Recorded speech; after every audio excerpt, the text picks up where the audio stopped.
Start करें question number 4।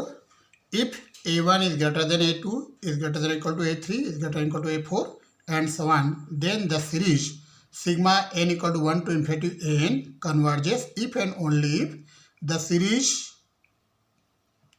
sigma n k is equal to 0 to infinity 2 to the power k a to the power k is equal to a1 plus 2a2 plus 4a4 plus 8 is converges।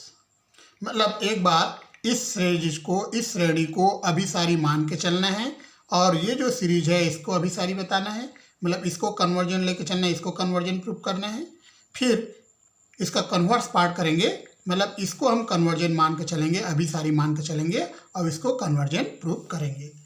एक बात याद रखिए, कोई भी series convergent या divergent तभी कहलाएगा जब उसका पार्शियल सम कन्वर्जेंट या डाइवर्जेंट है। मतलब हमें इस सीरीज का भी एक पार्शियल सम लेना पड़ेगा और इस सीरीज का भी एक पार्शियल सम लेना पड़ेगा।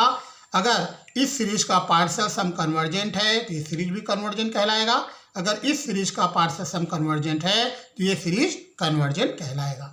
तो एक बार इस सीरीज को कन्वर्जेंट मान के चलेंगे, इसको कन्वर्जेंट प्रूव करेंगे और फिर कन्वर्स पार्ट में इसको कन्वर्जेंट लेके चलेंगे और इसको कन्वर्जेंट प्रूव करेंगे। तो हमने सीरीज 1 का एक पार्शियल सम ले लिया और सीरीज 2 का भी एक पार्शियल सम लिया। पार्शियल सम और सीरीज में क्या डिफरेंस है? इसमें नंबर ऑफ टर्म्स इनफाइनाइट है, इसमें नंबर ऑफ टर्म्स n है।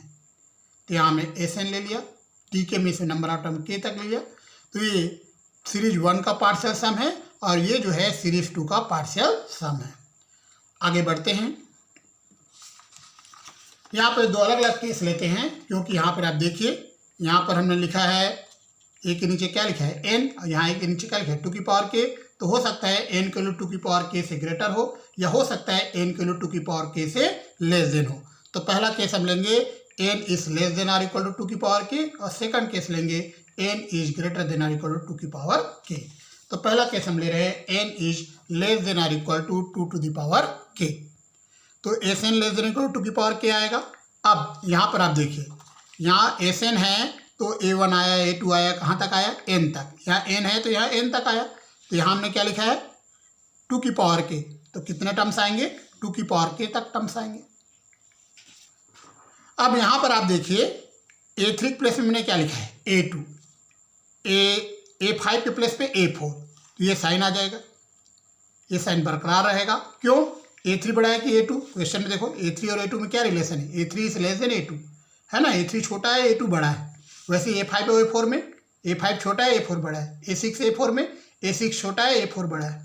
मतलब अगर हम a3 के प्लेस पे a2 लिखे तो ये साइन बरकरार रहेगा, a5 के प्लेस पे a4 लिखे ये साइन बरकरार रहेगा। तो ये साइन जो है पहले से था ये साइन बरकरार रहेगा, ये साइन चेंज नहीं होगा क्योंकि a3 के प्लेस पे a2 लिखा, a5 के प्लेस पे और a6 के प्लेस पर a। ऐसा हमने क्यों किया? क्योंकि हम ये वाला सीरीज लाना चाहते हैं pk वाला।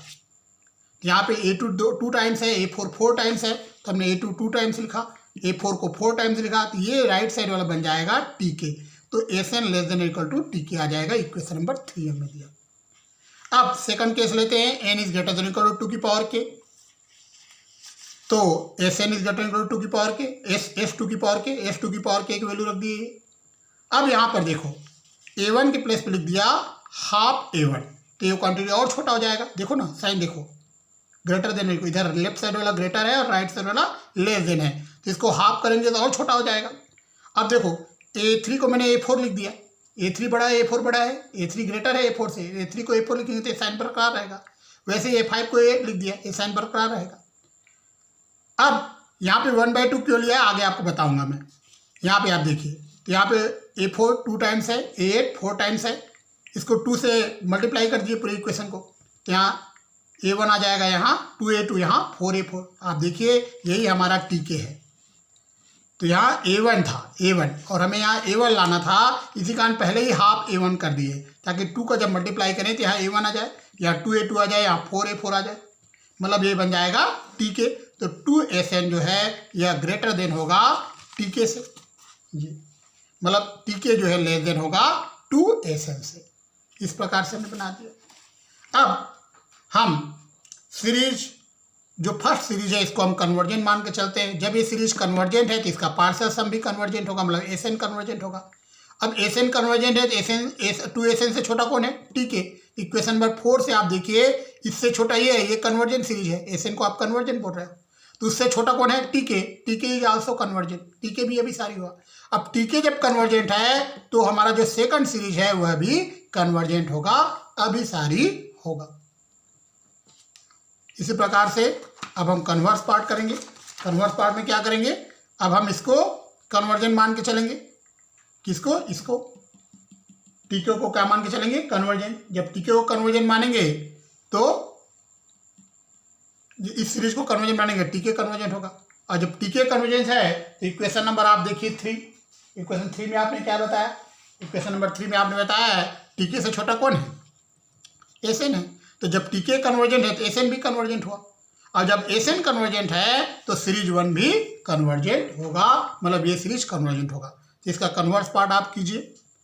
कन्वर्स पार्ट में आप क्या लिखोगे, मैं एक बार फिर से रिपीट कर रहा हूँ, आप लिखना कन्वर्सली सपोज दैट, ये जो सीरीज है इस सीरीज को आप कन्वर्जेंट लिख दिए। Conversely suppose that the series is convergent, ये सीरीज को कन्वर्जेंट लीजिए। जब ये सीरीज कन्वर्जेंट है इसका पार्शियल सम टीके है, टीके कन्वर्जेंट हुआ। जब टीके कन्वर्जेंट है, टीके से लेस देन कौन है, एस एन है। इक्वेशन नंबर 3 आप अप्लाई कीजिए, टीके से लेस देन एस एन है तो एस एन कन्वर्जेंट हुआ। जब एस एन कन्वर्जेंट हुआ तो फर्स्ट सीरीज भी कन्वर्जेंट होगा। इसको आप कंप्लीट कीजिए, मैं इसको इनकम्प्लीट ही छोड़ रहा हूँ, आप पूरा कंप्लीट कीजिए इसको।